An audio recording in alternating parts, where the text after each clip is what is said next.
तो hello everyone, स्वागत है आपका इस नए वीडियो में। तो आज के इस वीडियो में हम लोग देखेंगे स्वभाव परमवाद, ठीक है, जो कि है कार्यकारण सिद्धांत का एक टॉपिक, ठीक है। तो चलिए शुरू करते हैं स्वभाव परमवाद, ठीक है। इसको मॉडर्न क्या बोलेंगे? थियरी ऑफ नेचुरल डिस्ट्रक्शन या सेपरेशन, ठीक है। इसके प्रणेता कौन है यानी पोस्टुलेटेड बाय किसके द्वारा है? यह है चरक संहिता के द्वारा, ठीक है। तो चलिए देखते हैं।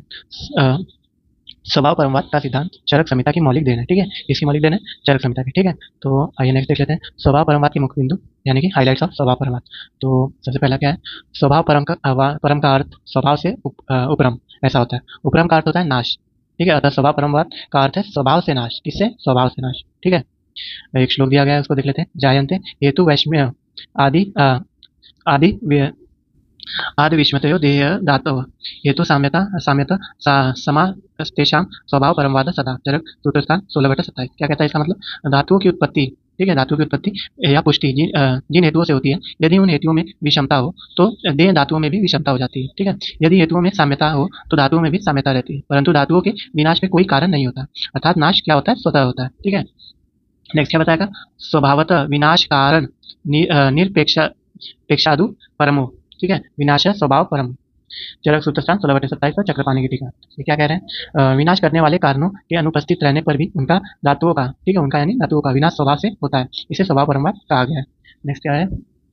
प्रवृत्ति हेतु भावना न निरोधे अस्ति कारणम। चरक सूत्रस्थान 16/28। इसका तात्पर्य क्या है? किसी भी भाव के उत्पत्ति के में कारण होता है, परंतु उसके विनाश में कोई कारण नहीं होता, ठीक है। उदाहरण देखते हैं। दीपक की लौ जो को जलने में पहले रूपी का कारण है, की आवश्यकता होती है, परंतु उसके विनाश में कोई कारण नहीं होता, ठीक है। कुछ आचार्यों के अनुसार उत्पादक हेतु का न होना ही भाव पदार्थ का के नाश का कारण होता है। क्या बताया गया है? कुछ आचार्य द्वारा जो उत्पादक हेतु हैं, ठीक है, किसी के जो उत्पादक हेतु उनका न होना ही, ठीक है, उनका न होना ही भाव पदार्थ के नाश का कारण है, ठीक है, भाव पदार्थ के नाश का कारण। आइए आगे देखते हैं। अब इस स्वभाव परमवाद को समझने के लिए एक उदाहरण को समझते हैं। यदि किसी व्यक्ति में अतिरुक्ष आहार से वात का प्रकोप होता है, ठीक है, तो उसकी चिकित्सा हम स्निग्ध आहार से करते हैं। यहाँ स्निग्ध आहार कफ की उत्पत्ति करता है, जिससे वात का शमन अपने आप हो जाता है, ठीक है। यहाँ उत्पत्ति में कारण है, परंतु विनाश में कारण नहीं है, ठीक है। तो इस तरह से हम लोग ने स्वभाव परमवाद भी देख लिया, ठीक है। आइए इसके कुछ एक सभी सिद्धांतों का एक समरी टाइप देख लेते हैं, ठीक है। तो सबसे पहला जो हम लोगों ने देखा था वो क्या था? सत्यकारवाद। एक सेकंड, सॉरी, सत्य कारवाद, ठीक है। ये प्रणेता कौन है इसके? सांख्य दर्शन। प्रमुख तत्व इसे क्या थे? कार्य के कारण से उत्पन्न होने के पूर्व कार्य का अस्तित्व कारण में रहता है, ठीक है। नेक्स्ट क्या था आपका? असत्य कारवाद, ठीक है। न्याय एवं वैशेषिक दर्शन द्वारा इसकी प्रणेता है, ठीक है। क्या कहता है? कार्य के कारण से उत्पन्न होने से पूर्व कार्य का अस्तित्व कारण में नहीं होता। कार्य एक सर्वथा नवीन रचना है, ठीक है। उत्पत्ति से पहले इसका कोई अस्तित्व नहीं होता, ठीक है। नेक्स्ट क्या है? परिणामवाद, यानी इसके प्रणेता कौन है? सांख्य दर्शन। जब कारण कार्य में परिवर्तित होता है, अर्थात एक वस्तु अपने मूल रूप को त्याग कर नए वस्तु को धारण करती है, तो वह परिवर्तित रूप उस मूल रूप का परिणाम होता है, ठीक है।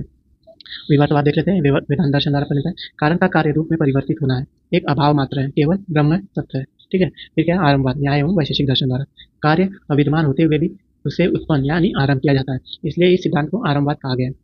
असत्यकारवाद को ही आरंभवाद कहा जाता है, ठीक है। असत्यकारवाद को ही क्या कहा जाता है? आरंभवाद कहा जाता है, ठीक है।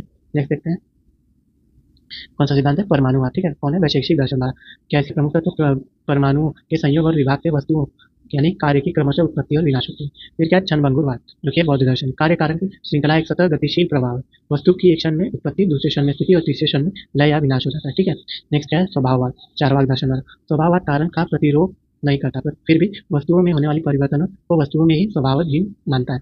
नेक्स्ट है पीलूपाक सिद्धांत, वैशेषिक दर्शन द्वारा। परमाणुओं में पाकज परिवर्तन को पीलूपाक कहते हैं, ठीक है। पीटरपाक न्याय दर्शन। संपूर्ण अव्ययी में परिवर्तन आता है और अव्यय यानी परमाणु में नहीं, ठीक है। नेक्स्ट है आपका अनेकांतवाद, जैन दर्शन। किसी भी वस्तु या विषय के संपूर्ण धर्मों को जब तक नहीं ज्ञान नहीं हो जाता, तब तक उस वस्तु या विषय के संदर्भ में हमारी धारणा गलत ही होगी, ठीक है। नेक्स्ट आपका क्या है? स्वभाव परमवाद, जो कि चरक संहिता द्वारा किसी भी भाव की उत्पत्ति में कारण होता है, परंतु उसके विनाश में कोई कारण नहीं होता, ठीक है। तो इस तरह से हम लोग ने एक समरी देख लिया है, ठीक है, सभी सिद्धांतों का। सिद्धांत का देखिए, उसके प्रणेता कौन है, उसके कुछ प्रमुख तत्व देख लिए, ठीक है। तो इस तरह से अध्याय क्या हो गया? समाप्त हो गया। इसके कुछ प्रश्न, उपयोगी प्रश्न भी देख लेते हैं। क्या है? कारण और कार्य के लक्षण का वर्णन करें, कार्य के भेदों का सावधान स्पष्ट करें, कार्य कारण का विस्तार में वर्णन करें, सत्य कारवाद का कार्य कारण के परिप्रेक्ष्य में वर्णन करें, सत्य कारवाद और असत्य कारवाद के भेदों का वर्णन करें, चरित्र संहिता में कार्य कारणवाद का वर्णन करें, परिणामवाद और विवर्तवाद में अंतर स्पष्ट करें, कार्य कारणवाद का क्षणभंगुर के परिप्रेक्ष्य में वर्णन करें, स्वभाववाद और स्वभाव परमवाद का वर्णन करें, पीलूपाक और पीटरपाक में अंतर स्पष्ट करें, कार्य कारणवाद को विभिन्न दर्शनों के मतों से स्पष्ट करें, ठीक है। तो आज की वीडियो के लिए बस इतना ही।